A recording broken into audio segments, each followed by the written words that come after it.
All right, so now we're going to be going over a shoulder roll with stand-up, which is called Hoejun, exactly like the shoulder roll break fall. And it's just a variation of shoulder roll with break fall. And then we're going to be going over a cat roll, which is called Goyangi. Goyangi is cat, nakbuk is fall, and so it's basically literally cat fall. But the idea is that it's a Hoejun Goyangi nakbuk, which is a rolling cat fall. So first off, we're going to start off with the shoulder roll with stand-up. Now, I'm going to make sure that I'm still in frame, and when I'm doing this shoulder roll with stand-up, it's exactly like the shoulder roll break fall. The only difference is when I slap out, I keep standing up. So I have my shoulder roll break fall here, which is at that position. See, my hand is in position here. I have that slap. Now, instead of actually stopping right here, I continue with that slap and let my body roll to this stand-up and go into stance.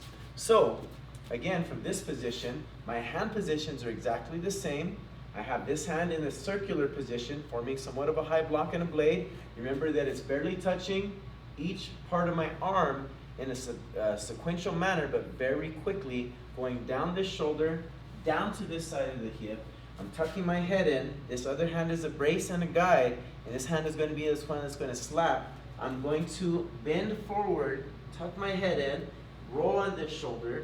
I'm going to lift this leg up right as this knee's about to fall forward, and then from here, I stand up. Now, if you notice that when I stood up, I just pushed off the ground, and that got me right onto my feet. Now, in the very beginning, people will slap somewhat hard, but it should be pretty quiet. So when I'm doing this, 1, 2, 3, this is a hard motion to get you up onto your feet. And then a softer motion looks like this right here. 1, and you have your shoulder roll with stand-up. Now we're going on to Goyangi nakbuk, which is our cat roll. Now starting off with this one, it's almost the same position. Okay, so some people like to do the same thing that I always do. Some people like to do this position here. Notice that this right here and this right here can be turned. Okay, so I have this position, and what I do first is I tuck my head in exactly the same. Now from here, I lift my leg and bend this leg. Now the one skill in this is learning to lift and jump. Okay, so right as I'm about to go over, I lift that leg and I push off with this leg, and what it does is gets me up into the air. So we'll talk hands in a minute, but let me show you this really quick. So I'm here in position 1, I lift this leg, and right as I'm about to roll, I push. And I'm get slightly airborne.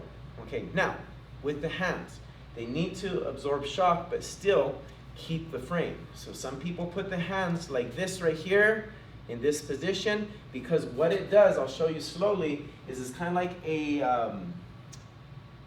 handstand, is that it absorbs that shock. So if somebody were to do a handstand this way, I can absorb shock. Right as I'm coming down off of that, I'll show you here, as I jump, see how it absorbs that motion. But as you start going higher and longer, the hands change. So when I go higher, I want to do this right here. You can see my hands. When I go longer, I want to shoot my hand out this way and then tuck in at the very end.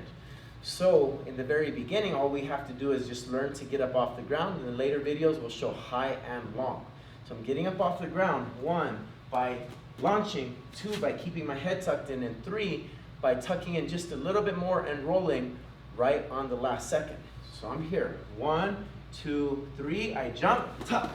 And notice that right when I tucked, it allowed me to roll quickly. You didn't hear a ka-chunk, ka-chunk, ka-chunk. It's the quick motion of the roll with my clothes just rolling on the ground. So again, when I'm here, 1, 2, 3, you can see my motion. You see my knee bend here, my head tucks in. Now from this position, I lift and push, but you have to be going forward, and you want to make sure you push with your toes too. So 1, 2, 3, lift, and you're up. Now, like I said before, we can go longer, we can go higher. We can get up as high as our chest, some people over their head. We can go longer than body length distances, but in the very beginning, just learn to get up above the ground. Okay, so what I mean by that is leave the ground. And then we'll show going over obstacles in later videos. So those two falls, we have Hoejun Nabo with stand up. So that is a rotational fall or shoulder roll with stand up. And then we have the Goyangi Nabo with stand up. And so that one is getting up off of the ground or a cat roll. So practice those and make sure that you are good at both of those. Thank you very much.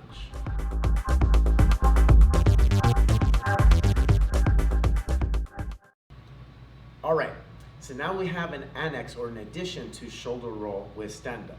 Now, one of the biggest things we have to do is make sure that we are keeping our feet on two lines when we are shoulder rolling. So when we did our shoulder roll break fall, I'll show you going towards the camera here. Notice that my feet are on two lines. Now, as I roll and stand up, I want to keep them on those same two lines. So as my hips roll, you can see my feet being on the same two lines, and then I'll take a step forward and I will have those two lines. I'll show you this way, same thing. I'm gonna show you from the shoulder roll break fall first. One, now notice right here that my feet are on those two lines. Now as I stand up, I have to make sure that I stand up on two lines and then step. Now what people do is when they shoulder roll a lot of times is they will tuck their foot behind their knee. I'll show you what that looks like. And they'll land on their knee here this way. Now that is great on the mats, but what that does is it creates a bad habit for you to land on that knee if you ever have to shoulder roll, let's say on concrete or out on any type of hard surface other than mats. You don't want to be landing on that knee. So when we do the shoulder roll, we have to make sure that this stand up here is on those two lines. And you notice that my knees never touch. That's one thing that you have to practice. And if you feel your leg tucking behind, break that habit and go back to the shoulder roll break fall. Do that shoulder roll break fall over and over and over again. So when we fall here, notice that my feet are on these two lines, and I make sure that I implant that into my mind and understand that I cannot tuck that foot behind. So again, if you are doing this right here and standing up, that is a very, very bad habit because that is putting a lot of pressure onto your kneecaps. When we are shoulder rolling, at this angle I'll show you here, we have to make sure that we stand up without touching our knees to the ground. That means our feet have to be on two different lines, or I like to call them railroad tracks. So I have this track here, this track here. Make sure you practice that. Now when we're doing our jump shoulder roll break falls or our jump shoulder roll cat rolls, going over stuff, we have to do the same thing. We will not land on those knees. That is absolutely crucial. So make sure you practice that. Do not let your knee touching the ground become a habit. Thank you very much.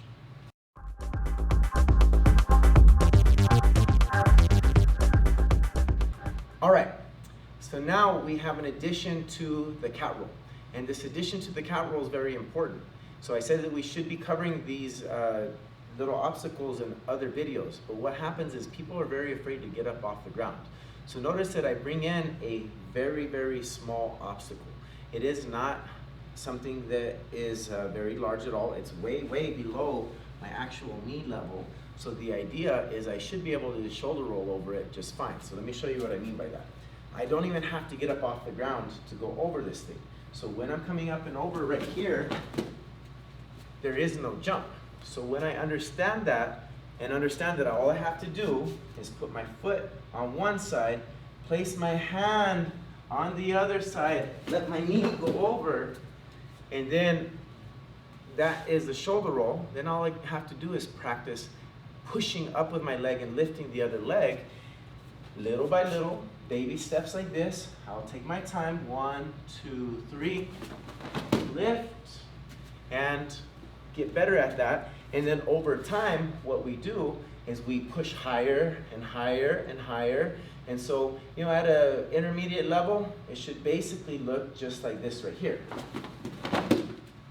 And that takes time, but we start off with something small, that we understand we're not going to hurt ourselves with. And what I like to do is start off with something small and squishy, so that way I understand that it's only a psychological issue. It's nothing that I actually can't handle. So practice that and make sure that you get good at that cat roll over an obstacle. But when you're doing this, start off with something small and understand that it's just easy to do it with a regular shoulder roll.